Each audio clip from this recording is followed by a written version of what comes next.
Episode ke-32. Pagi itu, udara terasa lembab, dengan embun yang masih menempel di ujung daun. Di depan pos kesehatan, langkah Riana terhenti ketika ia melihat sesosok berdiri di pinggir jalan, memegang setangkai mawar putih. "Selamat pagi, Riana.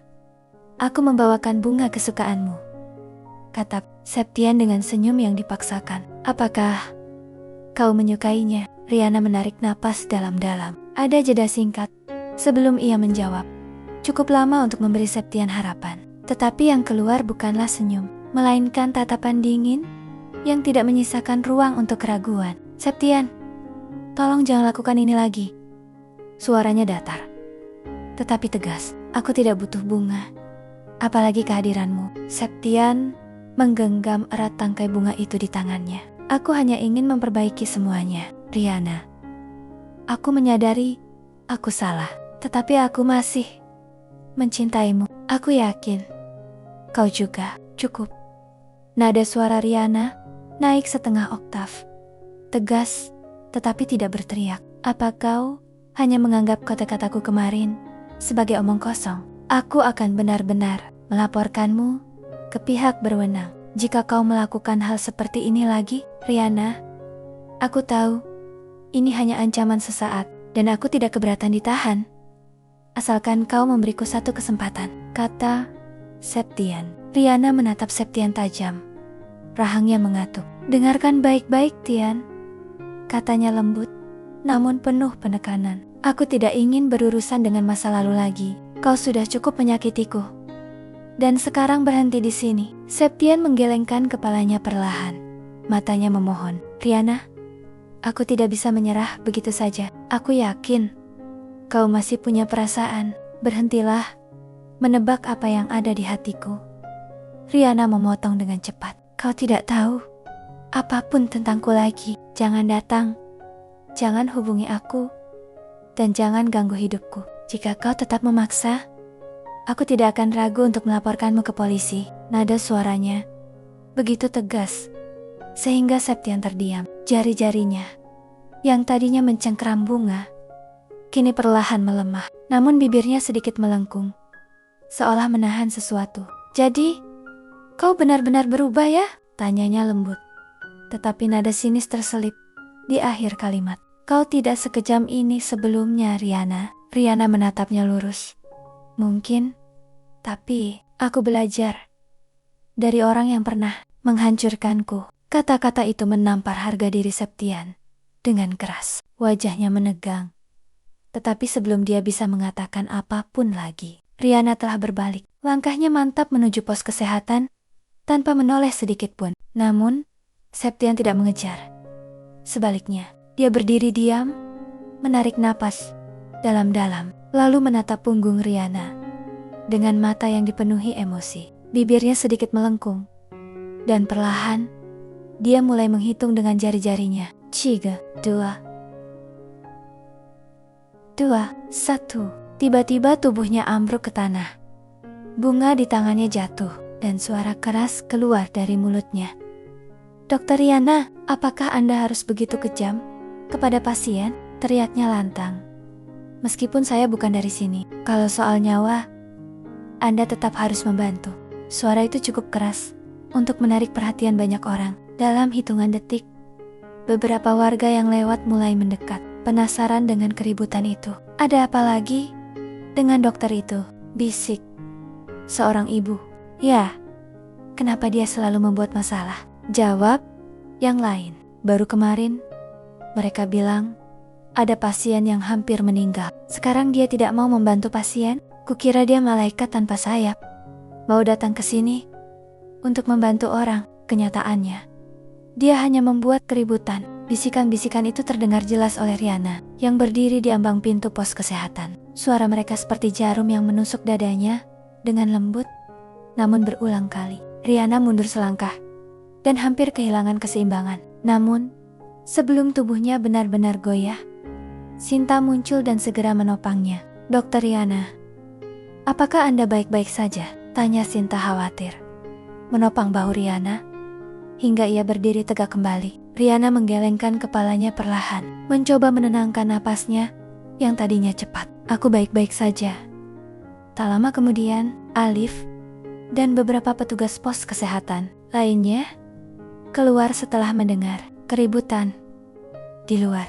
Pandangan mereka langsung tertuju pada Septian yang kini terbaring di tanah, memegang perutnya sambil mengerang. Apa yang terjadi? Tanya Alif dengan nada tajam. Ia melihat sekeliling, lalu langkahnya mulai bergerak menuju Septian. Namun, sebelum ia bisa mendekat, Riana dengan cepat menghentikan lengannya. Tidak, Aa, biar aku yang urus, katanya tegas. Alif menatap wajah Riana dengan tajam, tetapi tatapannya penuh keyakinan. Akhirnya ia mengangguk perlahan dan mundur beberapa langkah. Riana menarik napas panjang, lalu menatap lurus ke arah Septian yang masih berpura-pura kesakitan di tanah. Ia tahu persis permainan apa yang sedang dimainkan pria itu. Dalam hatinya, Riana bertekad untuk menyelesaikan masalah ini dengan caranya sendiri, tanpa bantuan siapapun. Ia ingin Septian tahu bahwa ia bukan lagi wanita yang mudah dipermainkan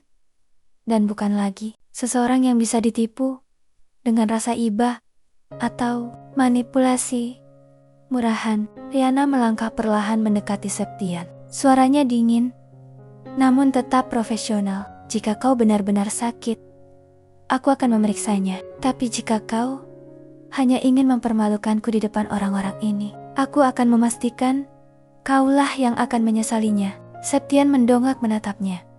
Wajahnya pucat dan menahan erangan. Sakit perutku, kumohon.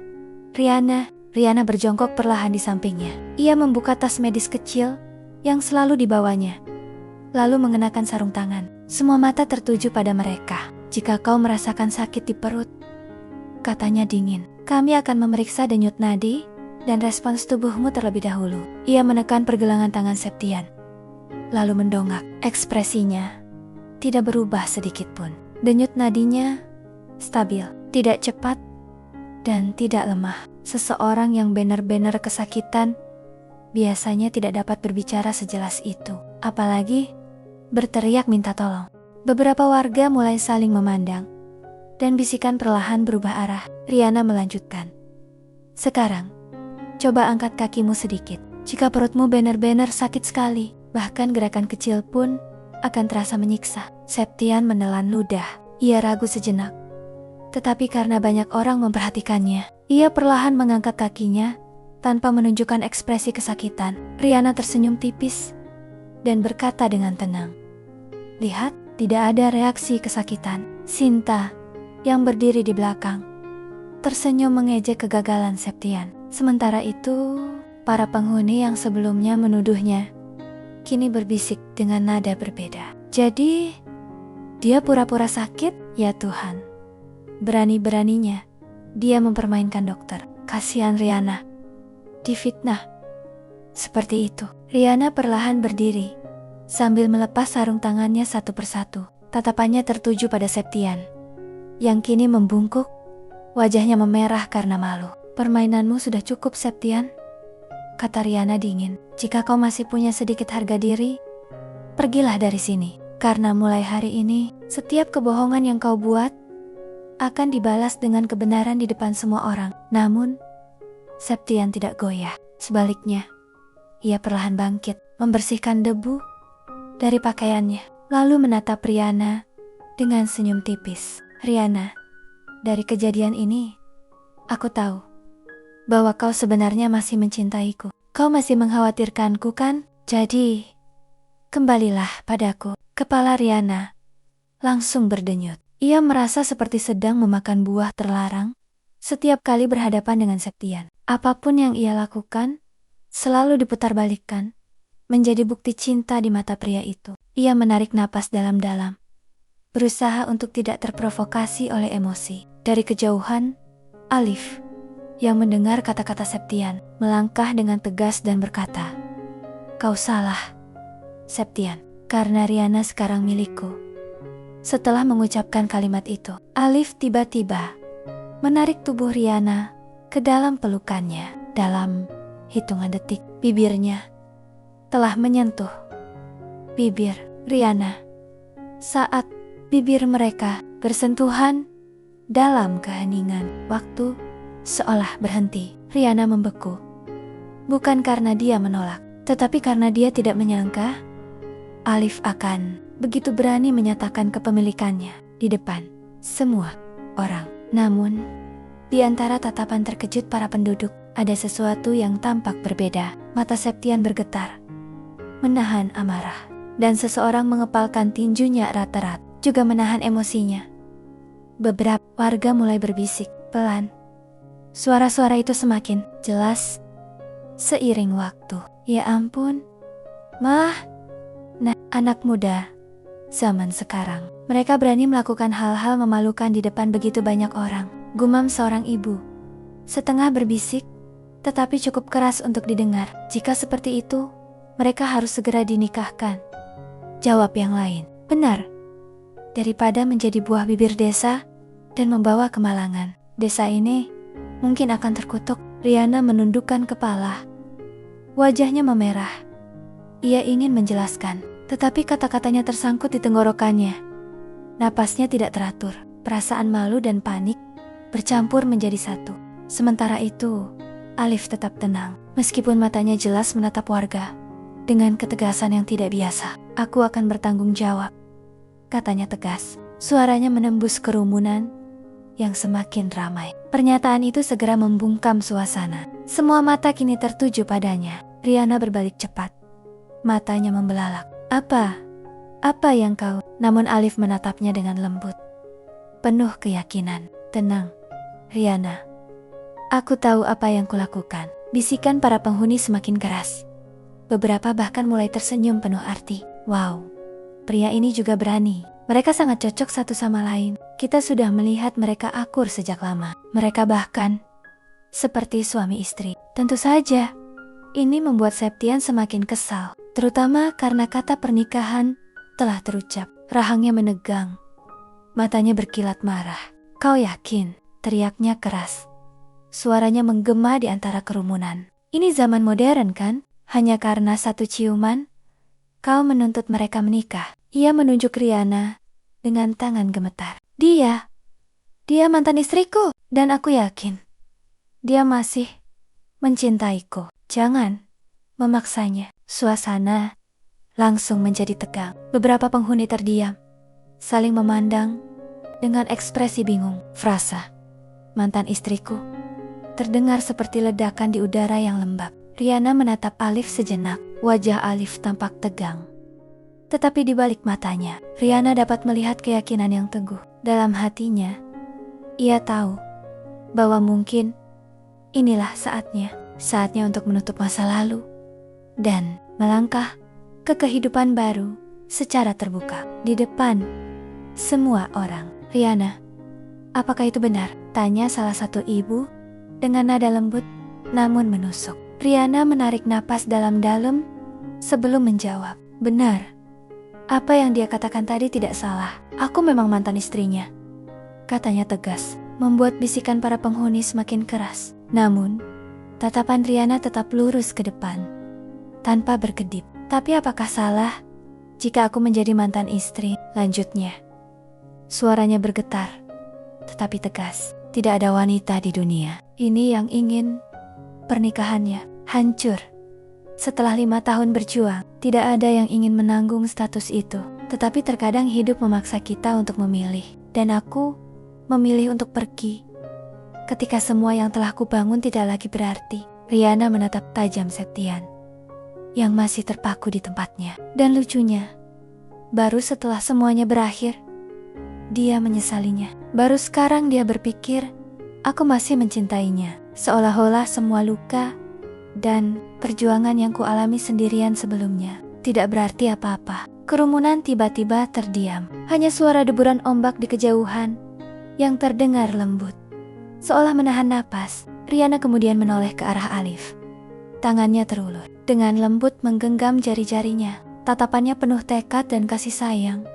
Dipenuhi harapan baru. Tapi sekarang, di depan semua orang, katanya lembut namun tegas. Aku, Riana, Larasati memilih untuk melanjutkan hidupku dan bahagia dengan orang yang selalu berada di sisiku di saat senang maupun susah. Ia menatap Alif dengan saksama. Suaranya sedikit bergetar.